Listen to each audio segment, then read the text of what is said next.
Good evening, everyone. It's a Friday, as usual, full of a whole lot of things, and it's the eBitcoinics Academy. Let me quickly share this to our group. So it's the eBitcoinics Academy, and as we do every Friday, 4 o'clock p.m., we meet together and then we learn. Now, today is 21st, and we know the year is almost ending. Obviously, next week we are not going to be available because it's going to be full of holidays until we meet you next year, God willing. I don't know, like on the academy, yes, fine, but on one-on-one businesses we can still be around to serve you. So until we meet probably, but before we go, we have to look at what has happened, especially in the month of December, and also try to consider some of the exciting things that did happen the whole of 2018. 2018 is going to be a memory, an unforgettable memory to almost everyone that got involved with blockchain and Bitcoin. Some has been broke, some are still broke, and some are going to continue remaining broke because we have more downs to experience. And Bitcoin and the entire crypto sphere depreciating is officially over a year old, because if we remember, December last year we had a hit around 19,000 or 1900 USD, and it has been going down since, and the going down started the same month in December, and we are in December 2019 or 2018. From 2017 to 2018, 1 year dipping, and it's one of the most strongest and serious dip if you compare what has been happening in the previous years, like what did happen in 2013, what did happen in 2014, 2015, and it has repeated itself in 2018. How is 2019 going to be like? I seriously don't know. I seriously can't tell, but the Almighty we all serve, He knows best. So once again, welcome. And we, as I said, is basically going to be a review.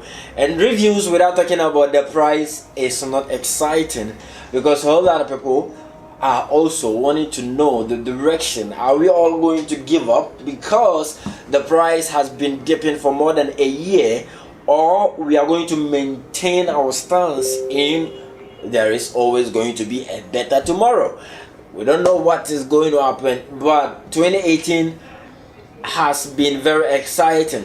Now, regardless of the fact that the price of Bitcoin and the entire crypto sphere has been going down and down, adoption also has increased more than you can or you could ever imagine. It means 2018 has been a breakthrough year for education and application as well. Now, a whole lot of people are getting involved with this amazing technology, and now for the first time in history, or for the second time in history after 2008, people are learning and applying the technology itself. And that is very exciting, knowing that people are buying into the technology not because of the price, or not because of they've been advised to do so or been convinced to do so, but they are actually doing it because they believe somehow this technology is going to be the future of tomorrow. That is really exciting. Now, as I said, December in review. Alongside, we would consider some of the things that did happen in January, February, March to December. But okay, December, what are some of the things that did happen? And it's worth discussing, or it's really worth you getting to be reminded of, or getting to know about it if you have not already seen or heard or read this following news that actually hit the waves where everyone is actually getting to know about this amazing technology. Now, we have seen the Malta government, or the Maltese government, saying it is going to establish a blockchain bank. an entire country, or let me say an entire island, is actually going to establish a bank, and that bank is a blockchain bank going to run 24/7 on top of the blockchain. If this does not make you excited or even scare you, if you have a doubt about the direction of this technology, I don't know what else you want. An entire country, an entire island saying they are going to establish a blockchain bank. What have they seen in the technology? Obviously the good. And what have they seen in the technology about the bad? They realize they can handle it, because the bad is all about the lack of education people do have. That's how come tomorrow, today, you see a lot of people jumping into the wrong thing, thinking they are doing blockchain or Bitcoin, and if they get disappointed along the way, they want to blame the technology for their failure to understand before getting involved. That is really exciting. And then we have Opera Mini. All of us, you know Opera. The Opera browser has been one of the most basic browser for smartphones for the past years. Now, officially, Opera has added support for cryptocurrency wallets, and they started with Ethereum. For every browser you install, that gives the users the opportunity to play around with cryptocurrencies, starting with Ethereum. Imagine the number of users out there that have Opera, okay, pre-installed on their smartphones even before they buy. And everyone is going to have access to this wallet. What tells you? Do you think Opera would make the mistake of actually embracing anything that is going to harm its users? Obviously, it is going to be out of business for doing that. But Opera, on the other hand, realized that their failure to embrace this amazing technology is at the end of the day going to put them out of the business. So therefore, they had to now wake up. And it's not just Opera. You would now be you will be able to now spend your Bitcoins at Starbucks, Amazon.com, Tesla. Use it to buy houses anywhere in the world, and not just in the US. Starbucks officially is accepting Bitcoin. Tesla, we've already know you can do business with Tesla, paying with Bitcoin, and Amazon.com. And now, as we speak, this for Starbucks only, we have a platform called OpenNode. Right now, this OpenNode is a blockchain ecosystem or platform that has been funded with over 1.2 million US dollar to be able to make this possible. And the only thing they are interested in is to increase patronization for Bitcoin. Everyday people using Bitcoin for their everyday basic activities, and that is very exciting. You and I know. And then just recently, the newly appointed US Chief of Staff is actually praising Bitcoin and the blockchain technology. Why would an entire chief of staff of the United States, US we are talking about, okay, be praising Bitcoin and blockchain technology when we have leaders, ministers, powerful individuals in Africa advising earth people not to embrace the technology? There is a huge gap.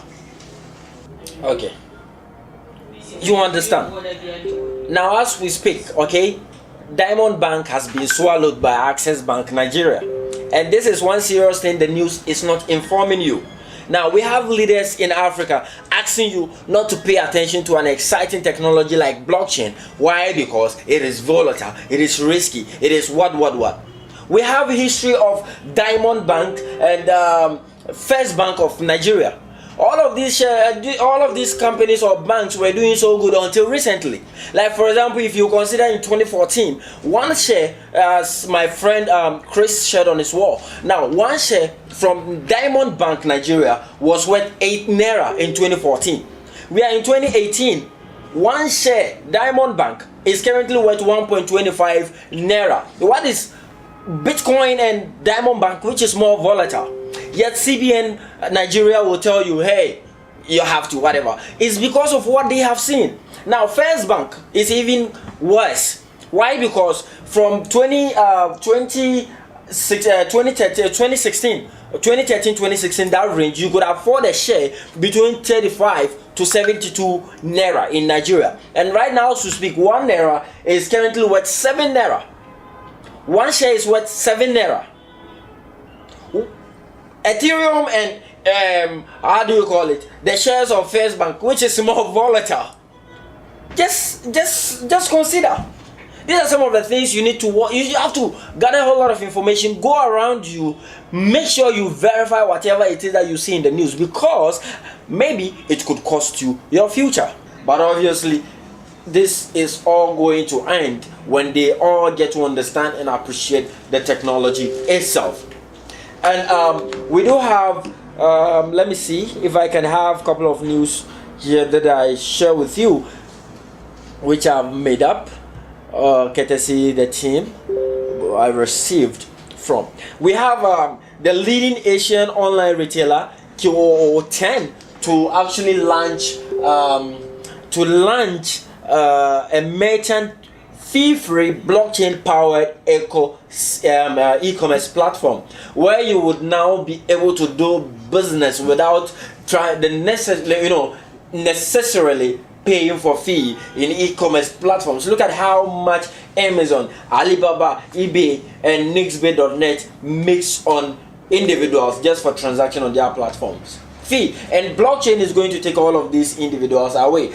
Obviously, they are going to remain in the business, but they would have to strategize just to embrace the blockchain technology as part of their services they render. And then we have the world's first regulated blockchain real estate crowdshare platform to launch in December, or has already launched here in December somewhere in Switzerland. And then everything about this real estate company or platform is blockchain. You will pay with cryptocurrencies. Every record that of sales of houses, ownership, tenants, everything is going to be recorded on top of the blockchain, and in a whole country like Switzerland. And we have someone in Ghana as a leader telling you do not embrace blockchain because somebody made the wrong choice of investing in a scam that runs on top of the blockchain ecosystem, or that accepts Bitcoin as a payment mode, and because they failed and somebody gets scammed, you should ignore an entire technology. And US Chief of Staff is saying this is good. Switzerland, an entire company running on top of the blockchain, huge gap.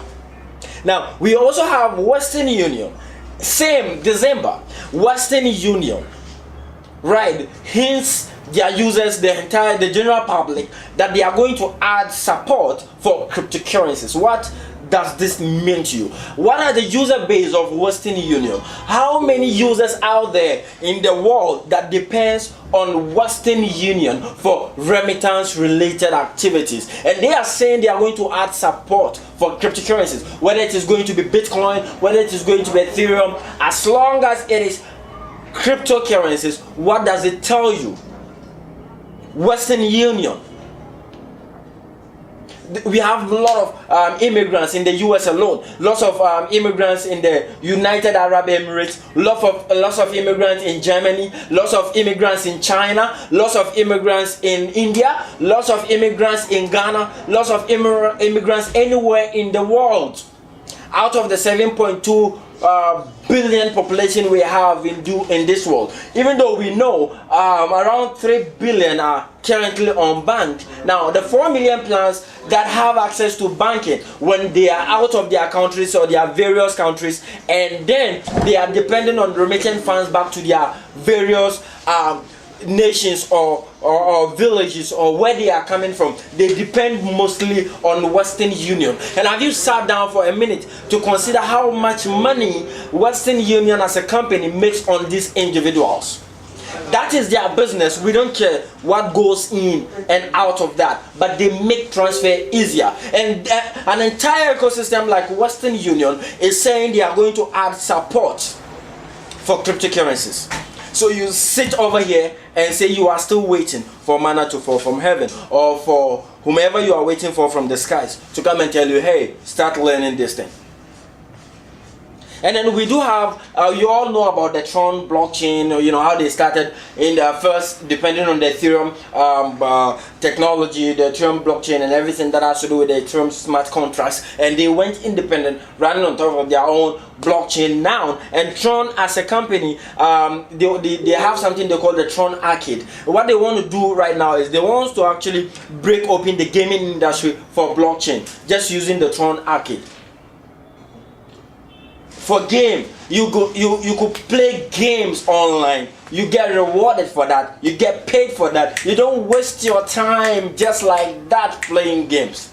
Probably you could even do game review on the Tron Arcade platform and you earn money. Or you are the best player in a tournament. You get rewarded. Everything. This is just introducing the technology to everyone anywhere in the world, in every sector, aspect of life, in agriculture, in the commerce platforms or the commerce industry, in the gaming, entertainment, music, movies. Every industry in this technology or in this space is being disrupted. Very soon, lawyers are also going to be disrupted. The combination of blockchain technology, artificial intelligence, and machine learning is going to disrupt the law forces, how lawyers interact, how machines are actually basically going to take over everything. And you are sitting down waiting for somebody to now tell you, start reading, start learning about 21st century technologies. If you don't do these things right now, your kids or your grandkids are going to blame you. Dad, mom, why is it that you did not learn blockchain? And then we have Binance Lab. You all know about Binance, all right? They are doing so good. This year, Binance from January whatever to December, they've been outstanding. They communicate real trading volumes to everyone that trades on their platforms, and we all know it's one leading exchange in the world where everyone would want to trade on. And they have something they call the Binance Lab, and that lab right now as we speak in the month of December has financed 8 blockchain startups. 8 blockchain startups, and that's a good thing. Caesar, to wherever you are, thumbs up to you for this initiative. We all praying that we all get to where you are, or even become much more better than you're doing. And then we have the Iranian official believing that blockchain can drive economic growth. That is from someone in Iran, an official. Whether you know, sometimes they want to keep it private with their details. And then Donald Trump, the president of the United States of America, actually hired a prominent Bitcoin supporter, Mike Mulvaney, to actually be a part of White House. A Bitcoin supporter, a blockchain supporter, to be a part of the White House stuff. Now, why do you think President Trump would do such an appointment if the technology is bad? Advise yourself. And then we had PayPal officially getting into blockchain. We all respect blockchain for PayPal for their innovations, for what they did to payment industry, and how it all got started, making payments easier, just like sending an email. But they failed to actually decentralize it, because as at that time it was not easy for them to actually do that. And right after that, in 2008, we saw Bitcoin hitting the wave. At the beginning they said this is not going to work. They started studying. They said this is going to work, and officially now they are part of blockchain. Though they are actually limiting whatever blockchain service they are going to offer right now between their own staff of members for them to use to test. And you know, you don't have to make the wrong choices when you are sending a new product to everyone anywhere in the world. Now they are doing this just for their staff, but being in blockchain means being in blockchain, because they are going to be excited. They would want more, and they would want to serve their millions of customers out there with the blockchain technology. And not just PayPal. Rumor just hit our DEC. I think earlier today, in less than 24 hours, that blockchain is Facebook is actually working on creating or releasing a cryptocurrency for WhatsApp, so that when you're going to pay for any service on WhatsApp, transfer, whatever, you would use that coin or that cryptocurrency for the payments. An entire Facebook. Now, 3 months ago or 6 months ago, we knew that Facebook appointed some of this staff to study blockchain technology, and they were actually working on that prior to blocking Bitcoin related ads on their website. Now, as we speak, it's back to normal. Google, they all lifted these bans, and it's just been so interesting to know in the direction where, you know, a lot of people are trying to do whatever it is they can to make the ecosystem right, and that's all healthy. Now, after all of this, after everything they did, they are creating their own cryptocurrency that is going to facilitate payments for WhatsApp. They are talking about WhatsApp, but we all know that Facebook owns Facebook, they own WhatsApp, they do own Instagram, and all of these platforms are advertising platforms. What do you think would happen should they release their own cryptocurrency? Billions of users of from Facebook, WhatsApp, and Instagram are going to know about the blockchain technology, and I believe you are going to be one of them. And then we also had the US Air Force Graduate School. They published a blockchain app and a set of tutorials to educate the defense community about blockchain. This is serious. These are serious nations, serious countries doing serious stuffs about a serious technology. So you don't just need to sit down and wait. Just gather yourself, gather whatever you need to do, learn it. Don't give anybody your money because you heard Bitcoin is volatile, so you can become a millionaire tomorrow just because you are going to invest in something that is related to Bitcoin. Don't do that. It's too lazy for you to think that way. Now, learn the technology, know how to genuinely get involved with the technology, and know how to genuinely apply what you learn. This is a lot, you know. We have a lots and lots of things to do with this technology, but it means the right individuals need to get involved with the right technology and use it for right purposes. There are lots of solutions we could provide to our various communities, to our various cities, to our various countries, you know, and anywhere you find yourself. This is a brilliant technology, and that needs a brilliant attention, you know, a very serious attention. And if you can see on my screen, we have something here telling you why you can't cheat Bitcoin, because the blockchain is like always working, and you can't beat a system like this. It is very transparent. It makes everything so much easier. So what are you waiting for? What are you waiting for? Obviously, 2019, we expect you to make the right decision and then be part of the technology. Start learning it before you start attending universities and pay so much for this same silly information we keep on informing you, you know, trying to have you understand. And thank you so much for watching. As I said, this probably would be the last webinar for the Academy platform until we see each one of you in 2019. And we do hope everything that has happened in 2018 made all of us stronger to be able to face 2019, because it's going to be better or worse, and you just need to embrace yourselves. And we hope for the best in everything that we've been doing, and we ask God to extend all of us, our affairs, our lives, you know, grant us guidance so that we can do more for this brilliant ecosystem, as we do have a very, very long way to get together. So thank you so much for watching. Don't forget to like this video, drop a comment, and give us just subscribe, follow us on Twitter at eBitcoinics, Facebook at eBitcoinics, Instagram eBitcoinics, and let's get to be together more frequently. Share this with those that deserve to know, and let's be a part of an interesting community we are all building. Until then, see you in 2019, God willing. Enjoy your weekends wherever you find yourself.